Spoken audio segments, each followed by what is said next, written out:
Guys, I'm back here. Alright, so I've been looking at some of the markets for tomorrow's games, and I see here the tennis market. Here's the ATP Paris for tomorrow, and I've gone with the 3 games over here which are almost guaranteed wins, although there's no such thing. Alright, the first one here, as you can see, I put down Mikhail Yuzny to beat Kevin Anderson, the South African. I'm a South African, so I know I've been following Kevin along. He's a decent player, but Yuzny's got a very hot form going at the moment. He's won 5 of his last 5 games, and he's won every single fixture that he's played against Anderson in the past. So it should be a safe bet there to bet Yuzny. And getting 1.5 odds, which are pretty decent. By the way, guys, I don't use American odds or any other type of odds. I only use decimal odds, as it's easiest for me to understand. If you don't understand, then it's very, very simple. Basically, if it says here 1.50 for Mikhail Yuzny to win, if you put down $100, you'll get 1.5 times what you originally put down back. So $100 will yield $150. Alright, the second bet here, as you can see, I put Jarkko Nieminen. He is facing this guy. I don't know how to pronounce that surname, but Nieminen also has won all 3 of his last fixtures against that guy, and he's in also decent form at the moment. So yeah, that's why I put him in there. And the last one in this bet is Gael Monfils, and he is much stronger than the opponent that he'll be playing against over here, and he's also got a very decent head-to-head record against him. So instead of betting all 3 singly, I chose to do an accumulator. You guys are welcome to bet them as individuals if you like. However, as an accumulator, you get better odds, but if one game loses, the whole accumulator loses. But basically how the accumulator odds works is it multiplies all of these odds together to get a higher odd. So if all 3 of them win, I've put down here $10. It will return $30.33 to all 3 of these players win, which I think is a safe bet. Alright, on to the football for tomorrow. There's the Capital One Cup, and there's a decent fixture we can do over here. Alright, Arsenal versus Chelsea game. It's a very, very difficult game to try to pick a winner for this game, but what I'll do for this type of game is I'll pick the goals market. Arsenal quite a high scoring team, Chelsea are quite a high scoring team.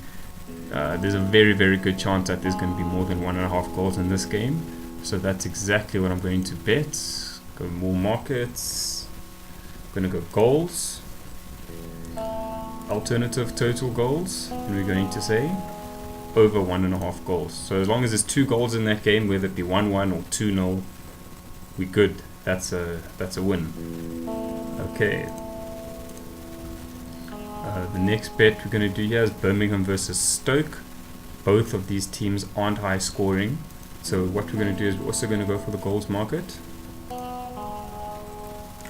We are going to go alternative, and we're going to go under 3.5 goals.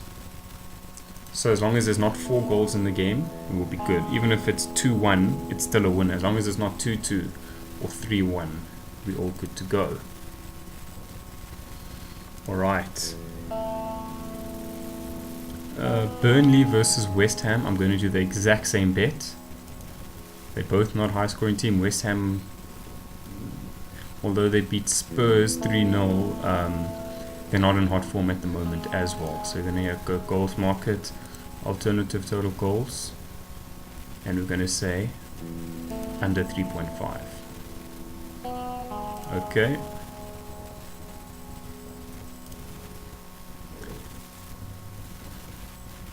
Okay, now this Leicester and Fulham game, I'm just going to leave this one completely, because this game could have goals and it could also have no goals, so I'd rather not touch that game. United Norwich. United are massive favourites to win this game at home. Even though they've been struggling recently at home, they should safely take this game now, so I'm just going to bet for the United win there. Then Newcastle Man City, I'm going to bet for over 1.5 goals. If you look at the previous results with Manchester City and Newcastle, there's always goals in those games. So just to be safe, I'm going to go for over 1.5 as opposed to over 2.5, because it could be a 2-0 there to City. Alright, Tottenham and Hull. It's basically a rematch of what just happened in the week. But what I'm going to do here, I'm going to also go for the goals market, but I'm going to go for over 1.5 as well. Even though Tottenham hasn't been scoring many goals in European competitions and other competitions, they have actually been scoring quite a lot of goals. So that's why I'm doing that as a bet. And then Sunderland, Southampton, we're going to go for under 3.5 goals.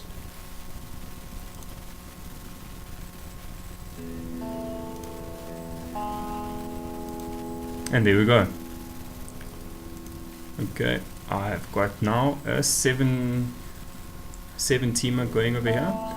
I do suggest that if you are going to play accumulator bets, try not to go above 8, because once you hit 8 and above, it's very, very difficult, because soccer is a very unpredictable game. But keep it under 8 and you've got a decent chance.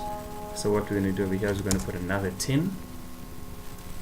That will, there we go, we'll return another $53 if this one hits. Okay, and yeah, that's it. Wish you guys the best of luck.